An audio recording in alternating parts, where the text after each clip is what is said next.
Somalia, East Africa. U.S. Special Forces on a lightning raid into the heart of Mogadishu.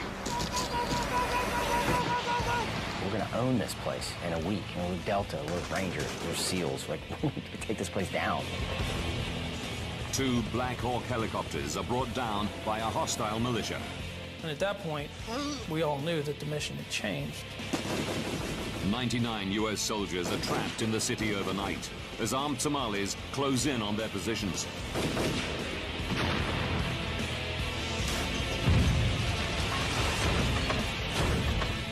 Now, investigators have to understand why a routine mission went so badly wrong as the U.S. military suffer their worst casualties since the Vietnam War. Disasters don't just happen. They're triggered by a chain of critical events. Unravel the clues and count down those final seconds from disaster.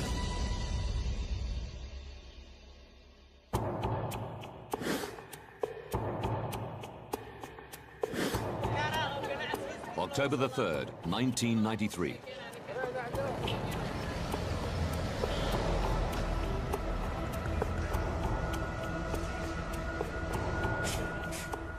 Task Force Ranger, an elite American team of 160 soldiers, are waiting to be briefed on their next raid into the lawless capital of Somalia. Get it on!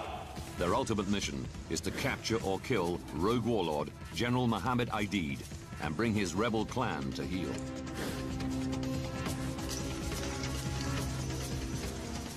Local intelligence sources have identified high-value targets, clansmen loyal to Aidid, gathering in a location downtown. Today, the Rangers are going to bring them in, dead or alive. 1532.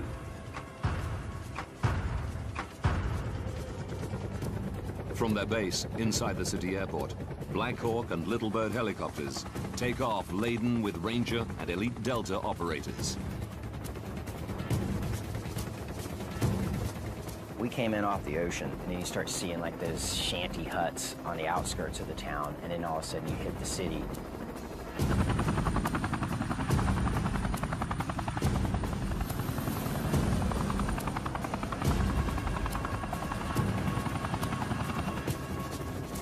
In Black Hawk Super 6-4, they prepare themselves for the assault. Matt Eversman is a 26-year-old sergeant leading his men for the first time. All of a sudden, the helicopter pilot, informed us that we were going to make the assault. And this emotional rush of adrenaline, and we're going to go from 2,000 feet or so above sea level down to 40 feet. And I mean, it's the most incredibly exciting, scary ride that you could imagine. The target of the raid is a 3-story building in the hostile heart of Mogadishu. The assault team expect to be in and out in about 30 minutes.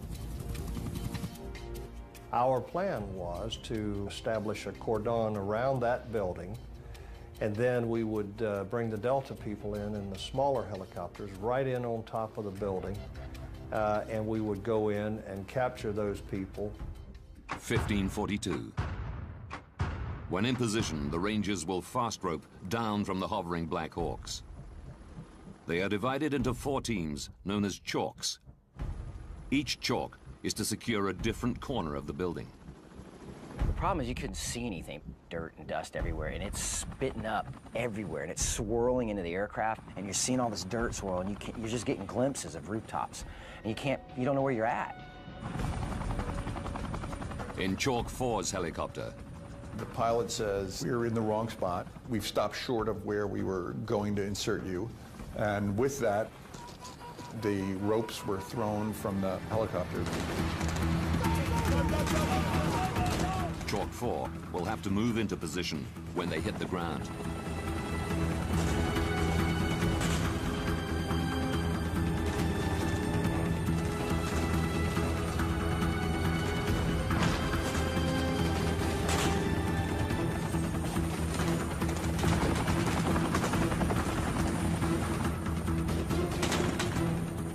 probably halfway down the fast rope and saw the body of one of our Rangers, young Todd Blackburn, lying on the ground. And my first instinct is that we're taking fire and somebody's already been shot. And I haven't even gotten on the ground.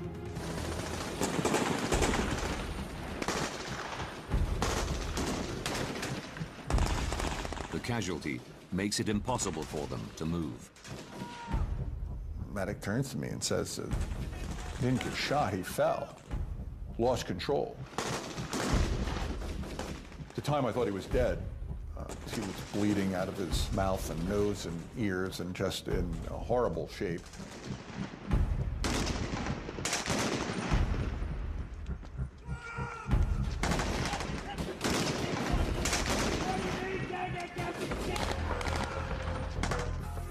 Chalk 4 need to get to the target building to protect the rest of the assault force. But they're pinned down, a block to the north. The Delta Force assault team penetrates the target building and searches for ID's henchmen.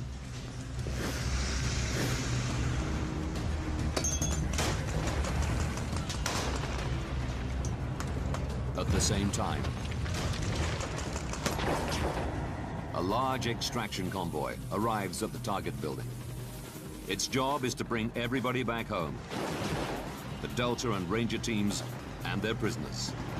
This is Uniform 64. We're in position for extraction. Over. In the lead vehicle is Battalion Commander Danny McKnight.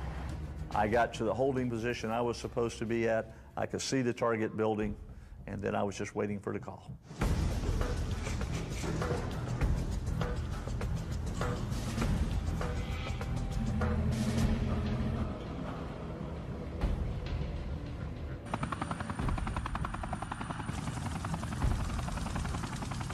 The Black Hawks offer surveillance and fire support.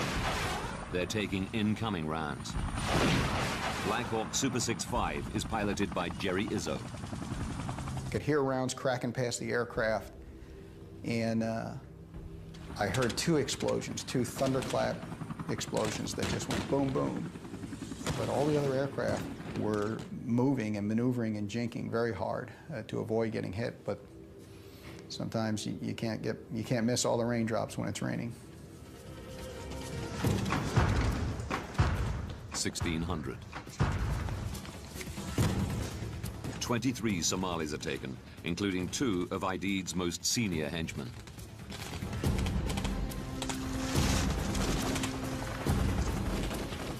The force prepares to pull out with the prisoners.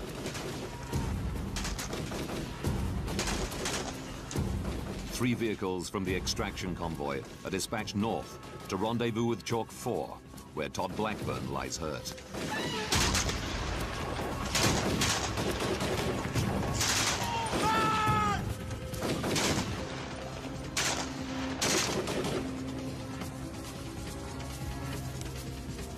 From his position in the Joint Operations Center, Raid Commander Colonel Jerry Boykin watches the mission on a live feed from Black Hawks hovering above the battle.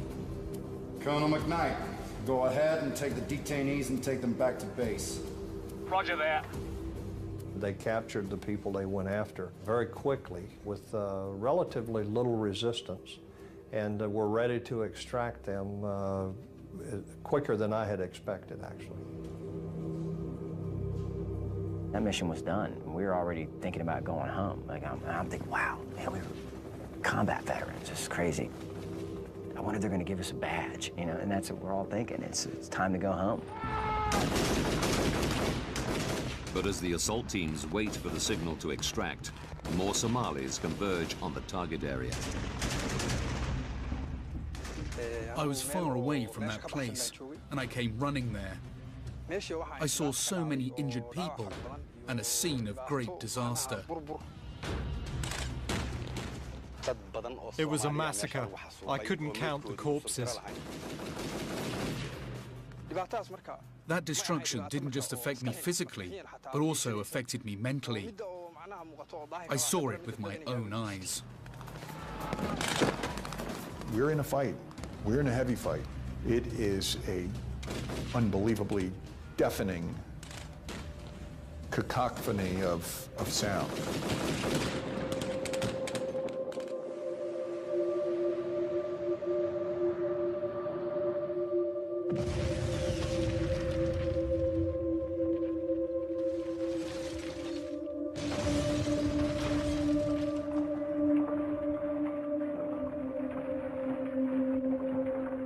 The gunfire is so loud that your teeth hurt. Your ears hurt, your jaw hurts.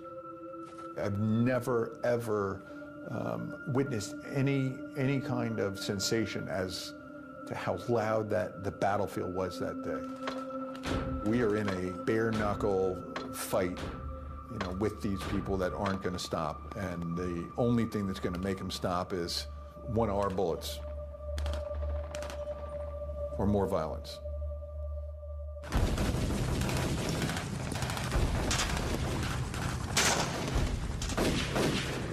In the sky above, the circling Black Hawks are also in trouble. The area was getting hotter and hotter, more automatic weapons fire, more RPG fire. And we're sitting there, we're all tensing up, going, come on, come on, come on, let's hurry up, let's get this over with, get them on the trucks, let's get them out of here.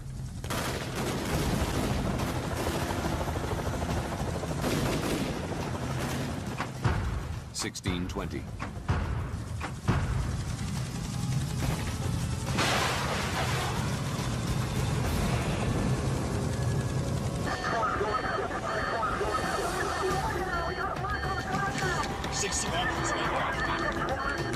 I still remember the visual of the bird starting to turn off, and the way that it appeared to me was, wow, and it looks like he's going down, but that couldn't possibly be happening.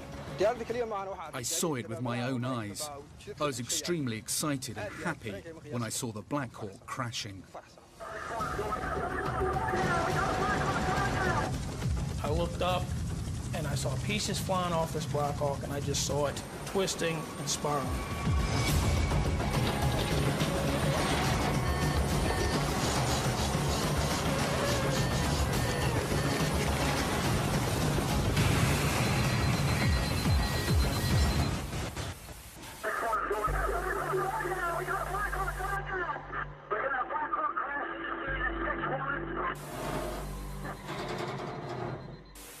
And at that point, we all knew that the mission had changed.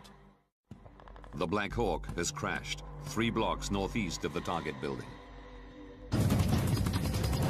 Crowds of Somalis race towards the crash site.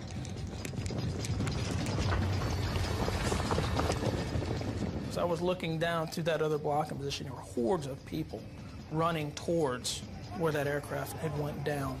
And you started getting this feeling that we didn't have a lot of time to get down there.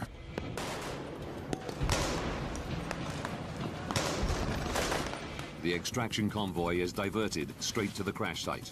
Right, right, right!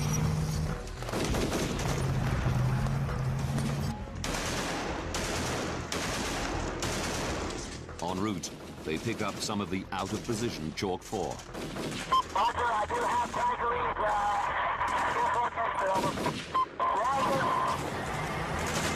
Colonel McKnight pulls up in his Humvee.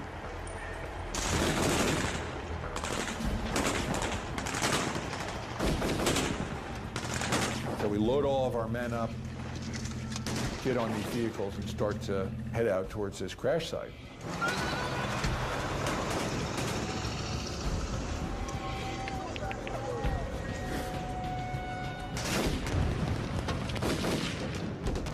Chalk Team 2 is on foot, also trying to get to the crash site and the safety of the extraction convoy. And I heard a yell.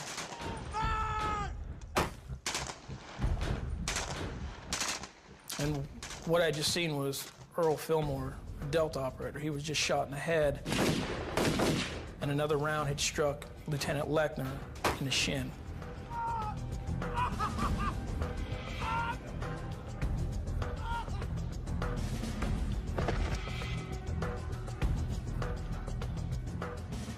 I remember looking across the street and thinking, man, how did that just happen to the Delta operator? Because you know he's doing everything right. You keep it down, but you start feeling it. because like, oh my gosh, we're not foolproof. We're not the Superman.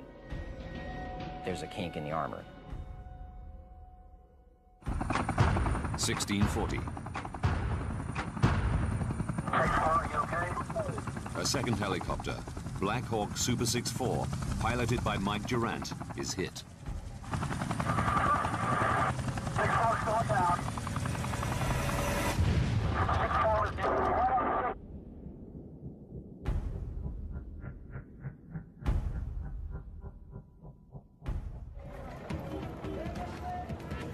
Hostile crowds begin moving towards the second crash site. Well, it was about 1,800 meters from the first crash site. We had sent everybody to the first crash site.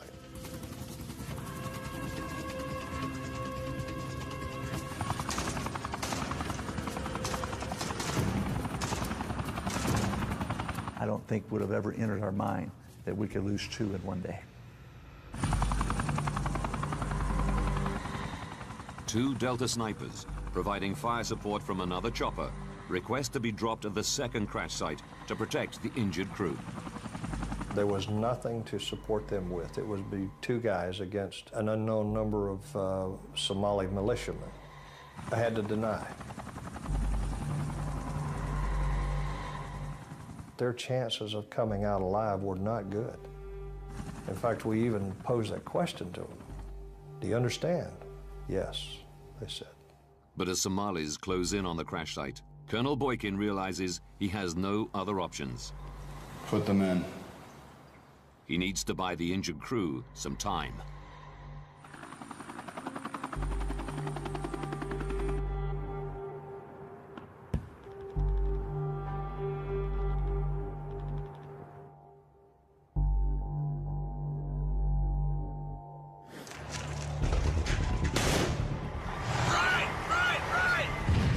The main convoy is still trapped in the maze of streets. Unable to get to either crash site. We go through this hellacious fight and the situation I described with these Somalis on both sides of the street shooting at each other. One of our lead vehicles was moving up a road. RPG flew over the hood.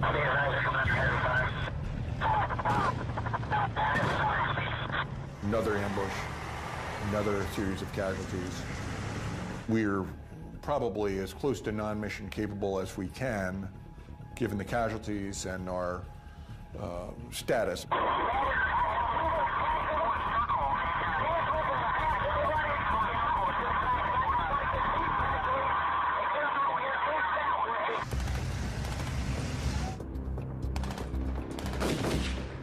The convoy, severely decimated, abandons its search for the first downed Black Hawk and begins fighting its way back to the American base.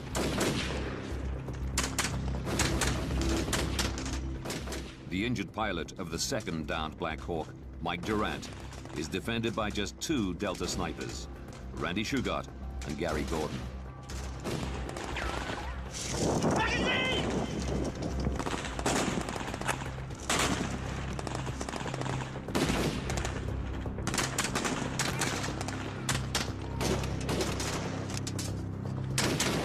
Mike told us later that Randy Shugart yelled out, "Gordy, I'm hit." And then his gun went silent.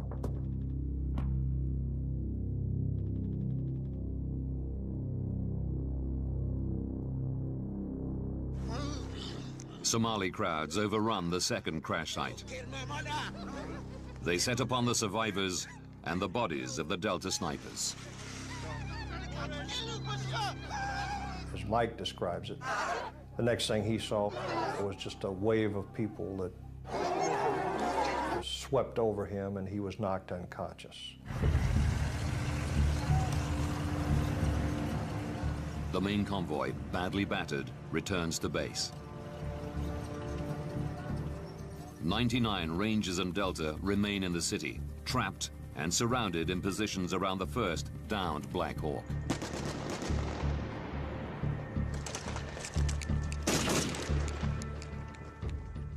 As darkness descends, the men are forced to find shelter off the hostile streets.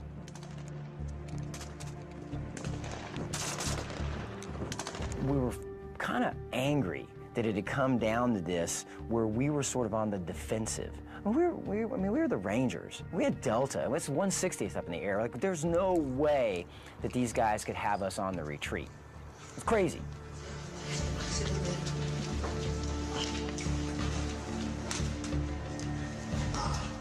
It only takes one grenade to be thrown into that room, and everybody in the room would have been killed. It's a scary mental state to be in when, you know, you very well might not live through the night.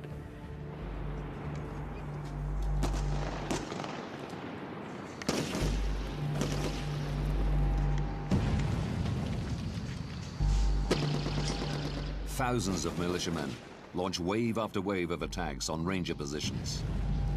Little Bird helicopters are dispatched in a desperate bid to hold the Somalis back.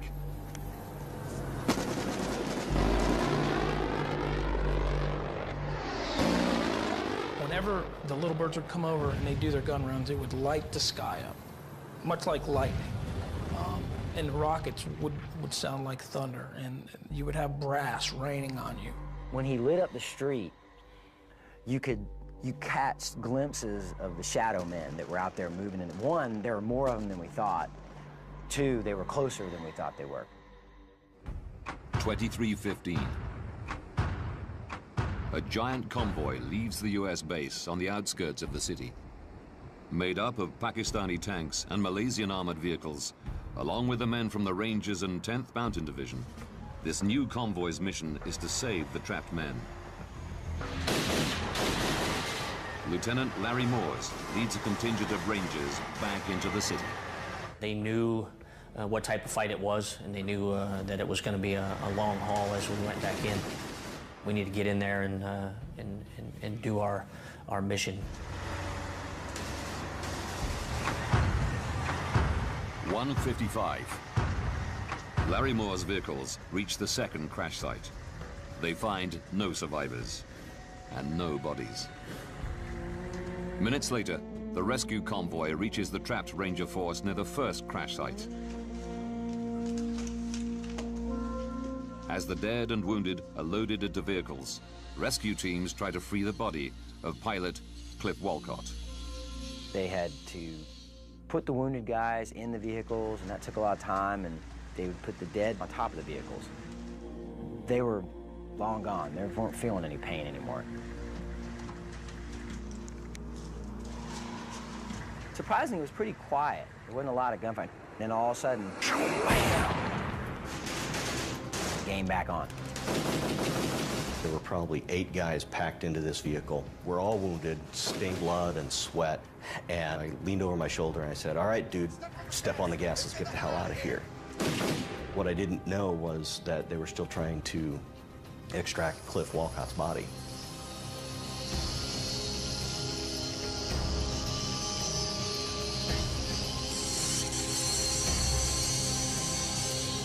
No one was going to leave until we got them out of there. So they stayed until they were able to pull the airplane apart. 5:42. The rescue convoy is finally ready to leave.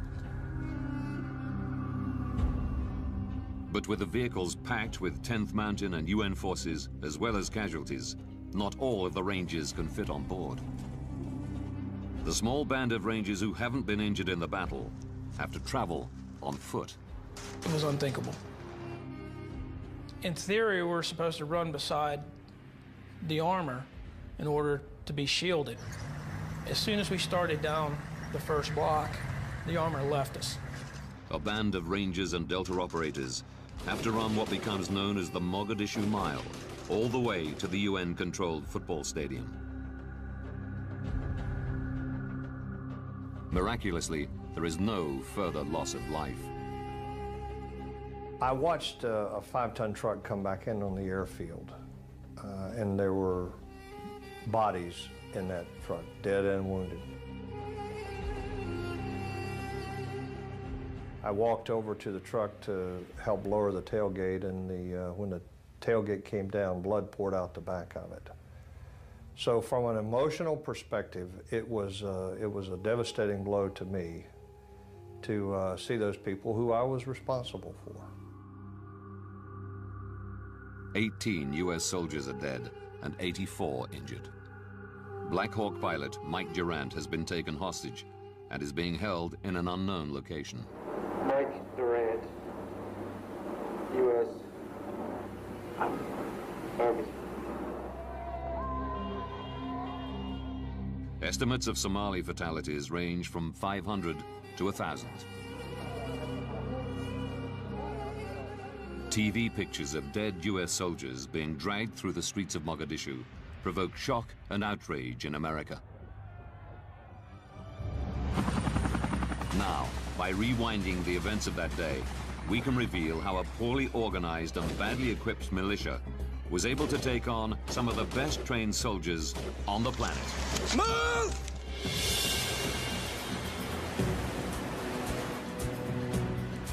U.S. troops had initially been sent to Somalia as part of a UN force on a humanitarian mission in March of the previous year.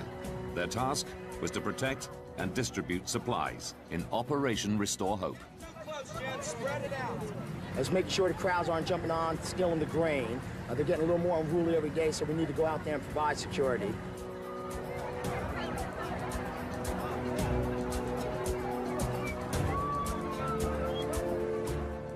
Robert Oakley was U.S. Special Envoy to Somalia at the time of Operation Restore Hope.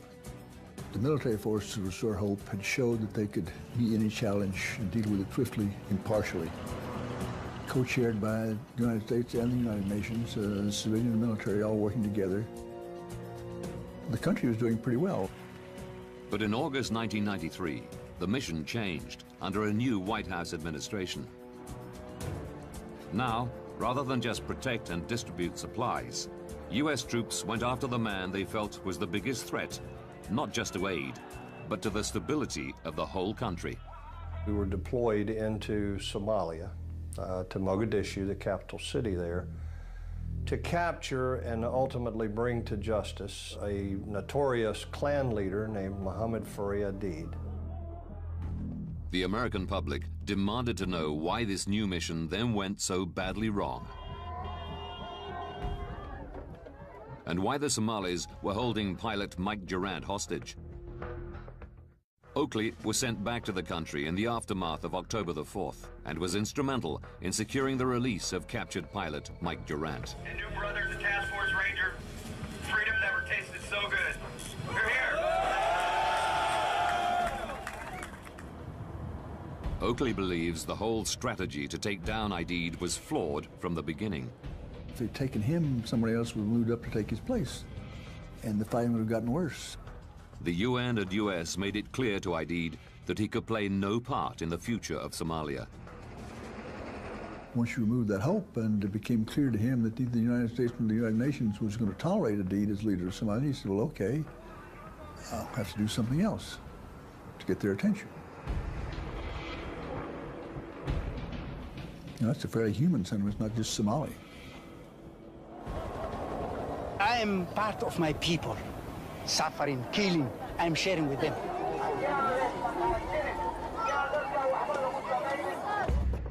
Mark Bowden, author of best-selling account Black Hawk Down, interviewed many of the Rangers and Delta soldiers that were there that day, as well as members of Aidid's militia. I think the Somali people were still divided in the spring of 1992. There were many who welcomed the presence of the UN, who were hopeful. When they first entered the country, they brought aid. We welcomed them, and we waved flowers. By summer of 1993, this mixed picture had changed. One event back in July brought people together from across clan lines. The UN at one point surrounded a building where a number of top clan leaders were meeting to, as it happens, to discuss whether or not to support Aidid in his effort against the UN. The UN were determined to punish Aidid's militia for the slaying of 24 Pakistani peacekeeping troops the previous month. The clan meeting seemed to provide a perfect opportunity. Osman Atto was Aidid's main financial backer. He remembers the day of the raid well. They just came in with an helicopters and started shooting. There were no armed catch, as they claim it. Unfortunately, they killed 73, 72 elders. Unaware of the growing tension, the elite Ranger and Delta Force landed 6 weeks later. Their operations in the city further incensed the people of Mogadishu. We weren't there to feed anybody.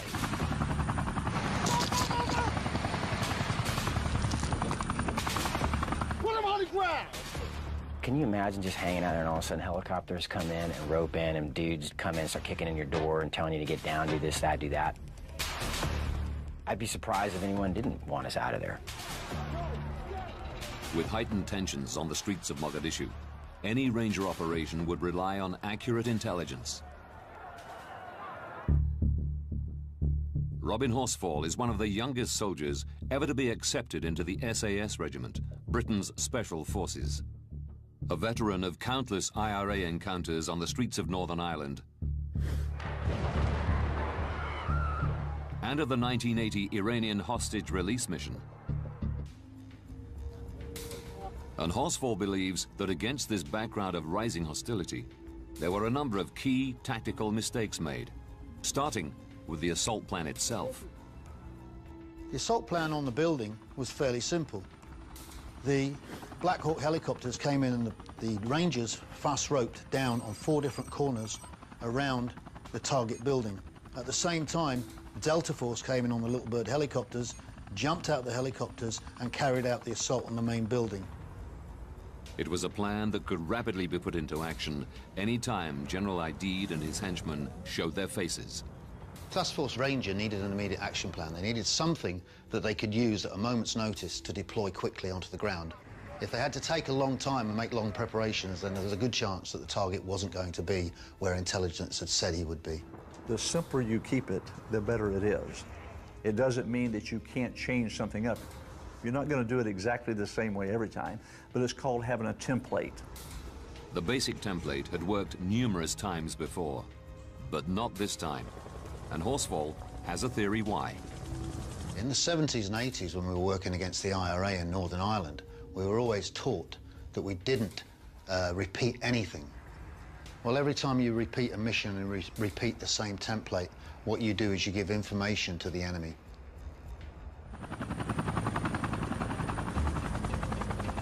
It meant once the militia knew where the Rangers were heading, they were ready. As the Ranger chalks inserted, Battle Overwatch relayed reports of militia massing in the target area. They told us that there were people on the objective. They'd seen heavy weapon systems. They'd seen machine guns. They'd seen people, so they knew we were coming. So this was going to be a little bit hotter. Aidid's militia also had a counter-strategy to try to bring down a Black Hawk helicopter, suck in the Rangers to the crash site, and surround the area with hostile militia. Aidid had actually thought, well, if they bring in the helicopters again, if they mount an assault with the same pattern as before, we're going to be prepared for it.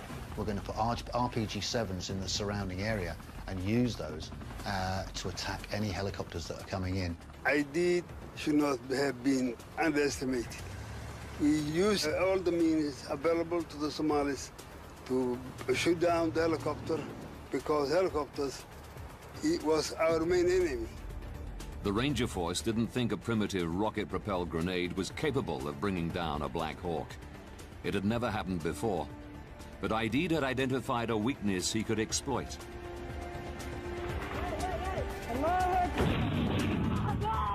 In the 1980s, Afghan Mujahideen had had some success in bringing down large Soviet Hind helicopters with well-aimed RPGs. The RPG-7 is a very, very simple rocket-propelled grenade. The most vulnerable part of any helicopter is the tail rotor. If you punch a hole in the fuselage, it's going to go through, out the other side, not cause any serious damage. But once you take out the tail rotor, the helicopter is completely out of control and will crash. You completely underestimated their ability to take a helicopter out of the sky with an RPG. We thought, okay, if the helicopter goes down, it's going to be due to mechanical failure. They had figured it out. If they could take down a helicopter, they could collapse the city around us. But for Horsfall, the critical moment was the downing of the second helicopter. Task Force Ranger only had 160 men on the ground. They deployed all those forces to the first crash site to create a secure zone there. They had no way of splitting that force and deploying them onto the ground to the second crash site. The Rangers were sucked into a street battle they weren't prepared or equipped for, and faced a determined enemy that they had badly underestimated. And there was guys running around in the back of Toyota pickup trucks with flip-flops. And we're like, there was one dude with a football helmet on. We're like, this is a joke. We're going to own this place in a week. You know, we're Delta, we're Rangers, we're Air Force, we're SEALs. Like, we're going to take this place down. Somalis are very brave people, and they will defend themselves and their country. I'm sure Rangers was very good soldiers, but they underestimated Somalis. That was among the many mistakes they ever made.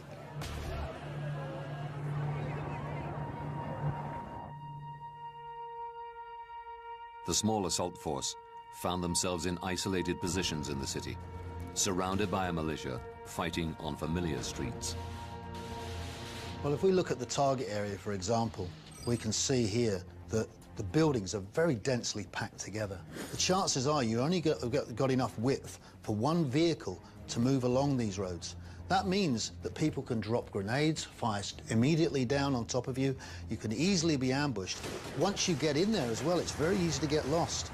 Street fighting is one of the most costly forms of fighting in any kind of war, and most generals try to avoid fighting in towns. Mogadishu has been in an almost permanent state of conflict since the overthrow of President Saeed Barre in 1991. There is no effective government, police, or infrastructure. It's left the streets a battleground. You know, every door, every window, every alley is a threat. They are fighting in darkness. Everything is as enemy. The trees are enemy, the suns are enemy. The poor guys cannot fight with someone in his hometown.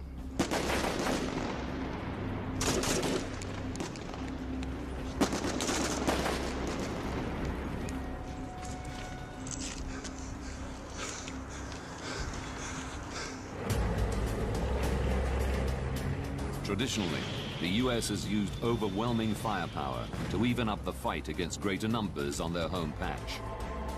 But Horsfall believes that it was exactly these types of weapons that weren't available to the Ranger Force. They didn't have helicopter gunships. They didn't have rockets. They didn't have artillery and armor. And consequently, their decisions to carry out aggressive operations of this nature without those support elements actually made them a very, very weak force on the ground.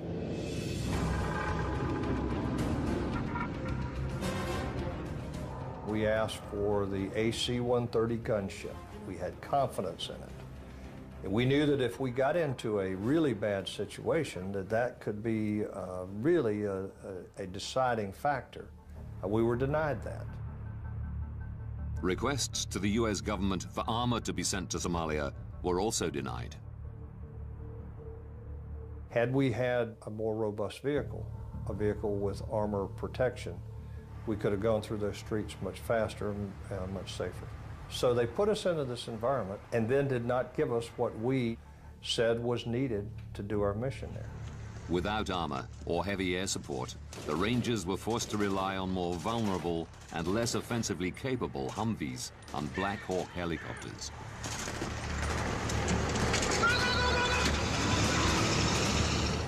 Those decisions made at political levels didn't take into consideration the tactical effect on the ground. Once again, U.S. leadership had made a critical miscalculation of the scale of the task.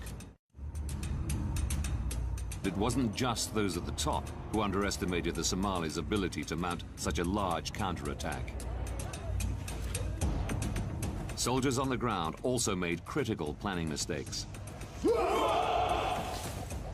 The raid was designed to take less than an hour, so they left behind heavy body armor plates, night vision equipment, and even canteens of water.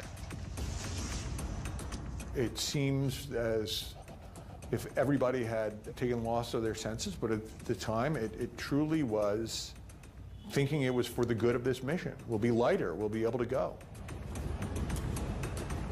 I kind of looked at Jeff and I said, okay, what time is it? 2:30. I said, okay, how long do missions last? About 45 minutes. Okay, all right. Now, why are you going to take night vision goggles when it's a daytime mission? Bad idea. Once the night came down, they were left as a very small force surrounded by an enemy with vastly superior numbers. And had they taken those night viewing goggles, they would have had an advantage that could have made a huge difference to the amount of casualties taken. Now, we can reveal the chain of events that led to America's biggest loss of life in combat since the Vietnam War. 68 minutes to disaster. An elite assault force is sent on a raid into a hostile Mogadishu.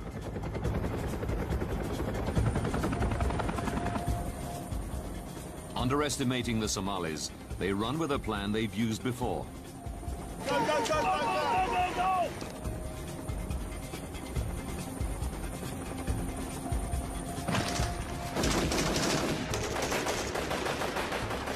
40 minutes to disaster. Poor intelligence leaves them facing an enraged enemy who know they're coming. 20 minutes to disaster. The Somalis deliberately target American Black Hawk helicopters with RPGs. 61 is going down. The troops defend the downed aircraft. Seconds to disaster. A second Black Hawk is hit. The ground troops can't defend both sites. They've been dragged into a street fight. They can't win. What started as a routine mission has descended into a desperate fight for survival. 18 US soldiers lie dead, and another 84 are wounded.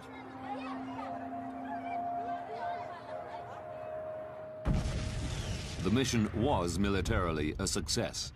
The targets were captured, and huge losses were inflicted on Aidid's militia.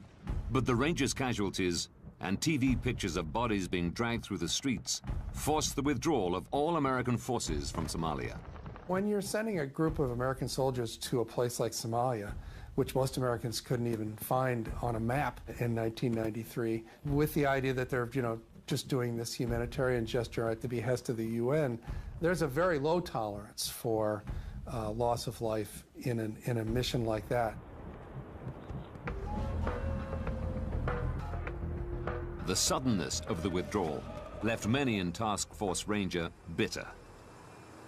I don't think there was a man there that wasn't angry and disappointed that we were being pulled out. This particular time, on that particular day, it was the wrong call. And it's hard to look at a father of a soldier who's been killed on the streets and, try and make some sense out of it. We knew that we would leave Mogadishu and always regret that we didn't accomplish our ultimate mission, which was to capture Muhammad Aidid. As good as we are, someone's getting killed. Someone's going to die. People are going to get hurt. People are going to be wounded, and you're going to lose folks. When you send them into a combat situation, it's going to happen. You better know that whatever it is that you sent them in there to go do is worth that to you, and that it's worth it to the nation. Today, Somalia remains a battleground of rival clans and is still ravaged by famine. Despite continuing UN and African Union intervention, it seems no closer to a lasting solution to its many problems. brand new Seconds from Disaster examines a Chinook helicopter crash next Monday at 9. Next, it's one of Air Crash Investigation's most extreme crashes.